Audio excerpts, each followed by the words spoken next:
Раньше был базар, назывался. Там людей было, и встреча, и люди, и кони, все были. Собирались и глубоко даже туда проезжали. Теперь страх поглядеть.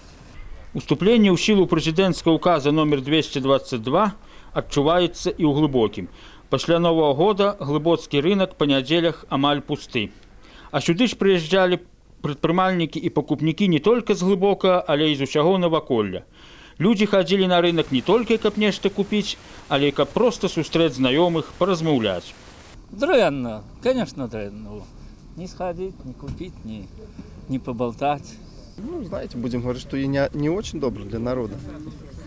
Где сейчас человека купить? Тыя ж, хто гандлюе сваёй прадукцыяй, таксама скардзяцца на адсутнасць пакупнікоў. Походили сегодня люди. Вот. Надо кому-то что-то пусто. Так. Без настроения и ходит. По сравнению с прошлыми неделями, конечно, менее, намного. Во-первых, и палаток почти нету, и это самое. И так вот народу менее стало ходить.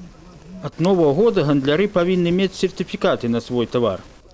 На мінскім оптавым рынку такія сертыфікаты даюць, але цана тавара значна вышэйшая. Поехал предпринимальник с нашего рынку, который джинсы продает у Минск. Кажут, вот у Минску есть и сертификаты, и накладные, усё як положено белорусское.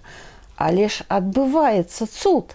Коли человек продает джинсы 300, уже привезши у розницу, так у Минску, и он оптом купит за 350 те самые 1000 джинсы, а то и 400. И он может их реализовать? Не может. Коли я продаю, допустим, букет за 15 000, там я могу оптом купить его за 20, а лишь мне и за 15 000 тяжко его продать. Трудно не купить так.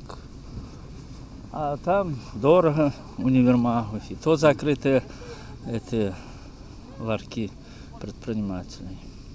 Я пойду покупать товар к предпринимателю. Как бы странно это ни звучало.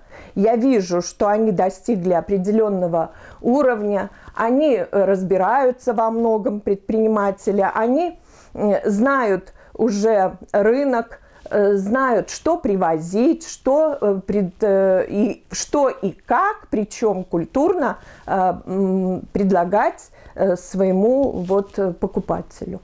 Чтоб не было, можно выбрать дешевле, подороже, но это некрасиво. Так что надо что-то думать. И государство кажет, что вот предпринимальники через неделю чи 2 выйдут. Немагчыма, потому что умовы для працы нам создали невыносные, и мы не можем далей працаваць.